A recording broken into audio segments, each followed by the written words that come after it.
Hello everyone, this is reading history number 8.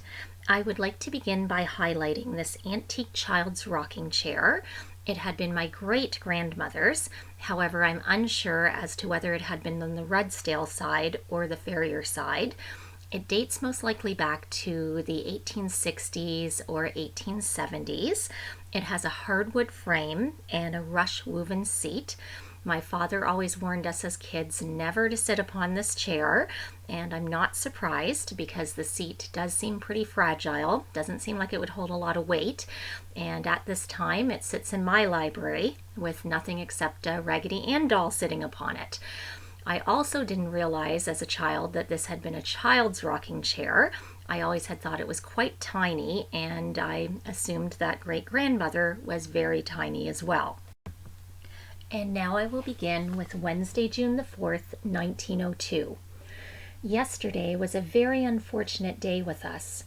Maud died, and although Dr. Walsh was here, he could not save her.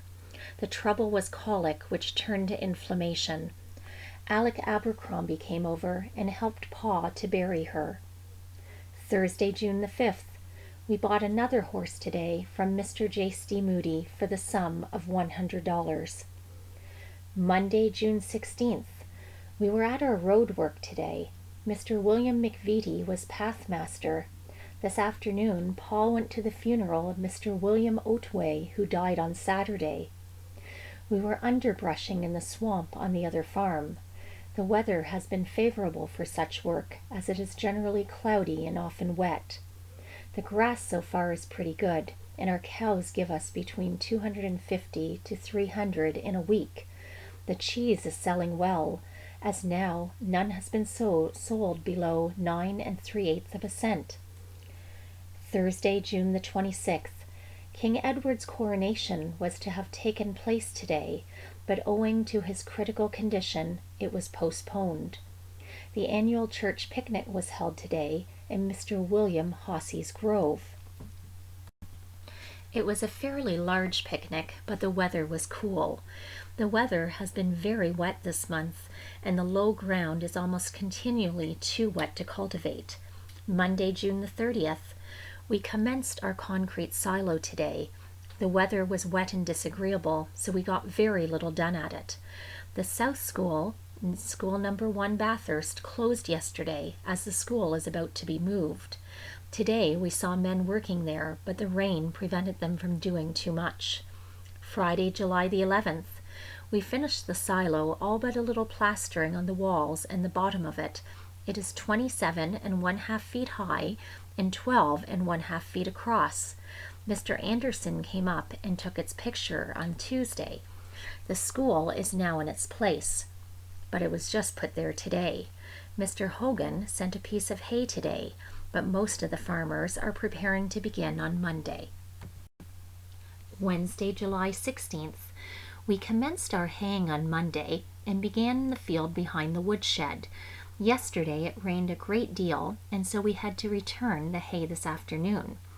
Most of the farmers in the neighborhood have commenced haying, and some even have some in their barns. Saturday, July 19th. We drew in 3 loads of hay yesterday, that being the first. We have tonight over 500 coils up, and hay for another 100 cut. We finished making out the factory checks and expect to issue them on Monday. Wednesday, July the 30th. We cut our fall wheat today. We had about 220 stooks. There's about 4 acres of wheat in the field on the Scotch line next to Mr. Moody. Today was about the hottest day this summer. We have 36 loads of hay and have none cut in the swamp yet. Mr. Constant finished his yesterday. The weather has been very unfavorable with us, as we did not get any hay in without being wet, with rain until Monday. Friday, August the 8th. We finished cutting our hay today. We have 52 loads in now. We finished drawing in our fall wheat yesterday and had 7 loads. We took 8 of our spring pigs to town on Tuesday, and their aggregate weight was 1,185 pounds. Mr. Brown bought them and gave 6 5/8 cents per pound. Tomorrow is the King's coronation is to take place, and the day is to be a public holiday. Saturday, August the 16th. We put off our last load of hay last Thursday the 14th. We had 63 loads. We had very unfavorable wheat this year, and we only got in about 15 loads without being too wet with rain. We took in the last of our peas today and had 4 loads. They were in the little field at the back end. We have just about 12 acres of grain to cut now, and oats in the swamp. Saturday, August the 30th. A great deal has been added to my experience since last I wrote here. On Thursday the 21st, I went to a wild beast show in Perth and saw some elephants, lions, hyenas, a bear, a pair of leopards, and several other wild animals. The majority of people said the menagerie was poor. On Thursday the 28th, Pa, Lloyd, and I went to the Ottawa Exhibition. We spent the forenoon in traveling about the city. We saw the Chandiere Falls and went to Parliament Hill and saw Queen Victoria's monument and Sir Johnny Macdonald's. We also went up to the tower where we could see all over the city and the Laurentian Hills in the distance.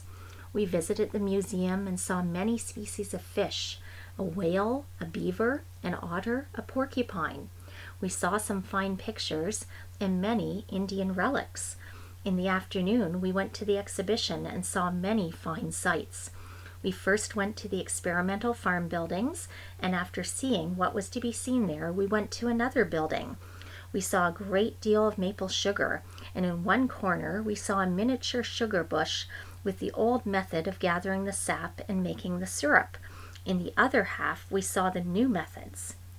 We inspected the livestock and saw some very large animals.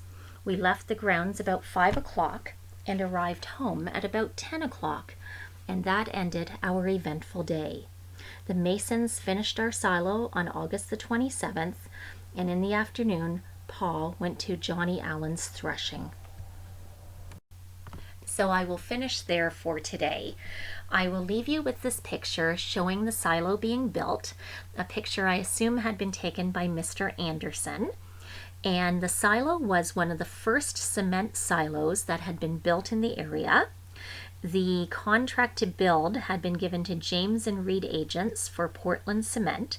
They brought in 3 workmen from St. Mary's to erect it, and you can see them up there on the scaffolding. The 3 men behind the horse are Jim Steele, John MacDonald, and my great-grandfather, John Ferrier. I'm not sure if the young boys could possibly be Great-Uncle Ernest and Great-Uncle Lloyd.